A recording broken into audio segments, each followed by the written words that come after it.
Hi, and welcome back. So far, I've talked a lot about the internal work, the mindset, and the beliefs, and the identity shift when you're going to change something in your life. And today, I want to talk about something that comes after all of this, after you're like shifting internally, the next step. Because you can do all of the inner work and still not make it. And the reason is usually the same. People always give up right just before they're going to make it, including me.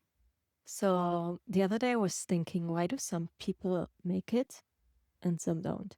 I don't know, building a business, moving abroad, changing their career, whatsoever, so many things, whatever it is. And there's people who seem to make it, and there's people who seem not to make it. And what's the difference apart from the internal work we've talked about? And I don't think it's completely talent or luck or strategy. I think there's also another thing in here. And I would say it always comes down to almost one thing. And this thing is consistency. The people who make it, they stay consistent long enough for the result to catch up. So actually, the gap between starting and seeing results, this is where most people quit in life. Whatever it is, if it's maybe running, it's building a business, it's whatever your goal is, there will always be a delay. And this is where most people quit. And this gap can be months and sometimes years. And most people, including me, interpret this silence between starting and seeing results as if something is not working. So I've experienced this so many times in my life. I don't know, not many of you know probably. I even started a surfwear bikini brand with a friend, and it took so long to move. And I gave up. There was also multiple other reasons why I gave up on it. But one reason was I was not seeing results yet. And it took like a textile brand. This is like a big thing. It takes years usually to pick up, to actually live from it. And for me, that was financially not, I was not in a situation where I could have gone on for so many more months and years, and I didn't want to. That's basically why I gave up. But this was definitely an example of you need to fucking stick it out. And for example, even posting on Instagram, I remember when I moved to Bali, I posted surf content like every day for I think almost 6 months. And suddenly the algorithm picked up. And suddenly I had reels going viral. I had 500,000 views on some of the reels. And this was mainly due to consistency. And I see the same with my dog got an Instagram account. And I've been posting for, let's say, 4 or 5 months, not daily, but consistently. And now actually his account has picked up. And yeah, I've been posting so many months without results. I'm living this right now, even this podcast. I'm posting weekly, even though, I don't know, 10 people are listening to it, but everyone has to go through this pain cave or whatever you want to call it. You start somewhere and you need to be consistent in order to actually see results at some point. And it's hard. It can be hard doing something without seeing results. It feels like failing, but it's not.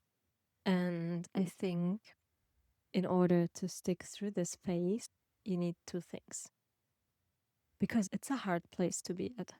So, one, you need to burn for your idea. You need to be fully into it because this phase of sticking around without seeing results, it's going to be so hard. If you're not fully burning for your idea, you're going to fail. So you generally have to love what you're building enough to show up when things are not moving, when nothing's happening. You still show up. So the work itself has to mean something to you. So it's okay that you don't see results for a while. And the second thing I noticed is you need to be desperate. So the pain of staying where you are right now is greater than the discomfort of the long game. So I would say that was me in Germany, for example, before I quit my job and moved to Bali. The discomfort of staying in Germany, it was so much bigger than actually moving and taking the step into the unknown and feeling the uncertainty of going. And I think that most people are in the middle. They're either not desperate enough to do something, or they're not passionate enough to actually enjoy the process. And I think this middle is where a lot of dreams go to die, actually. And I've been there as well, multiple times. So let's connect this with what we have learned and what I've talked about in the last episodes. So, why do people quit right before things work? And the thing is, the moment before things become real visibility, also real possibility of failure, your ego is going to step in. This is the voice in your head which is going to step in. And it's going to tell you, oh, this isn't working. Nobody's going to like it. See, nobody's going to listening to it. And it's going to talk you out of what you're doing. But you have to remember, in this discomfort, this is just the voice in your head trying to keep you safe, trying to keep you safe from judgment, from visibility, from everything. And yeah, sometimes it can keep you in your comfort zone. So yeah, I'm here in my delayed gratification phase. I'm posting, I'm recording this podcast, even though not many people are watching. I'm posting on Substack weekly, even so not many people are reading it yet. Yeah, consistency before the result.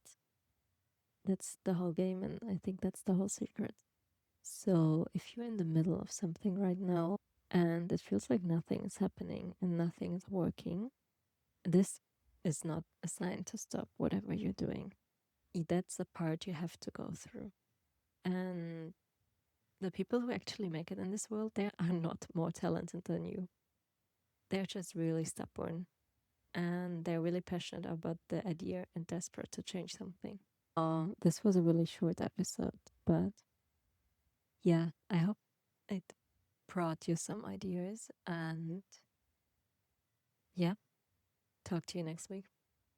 Or see you next week.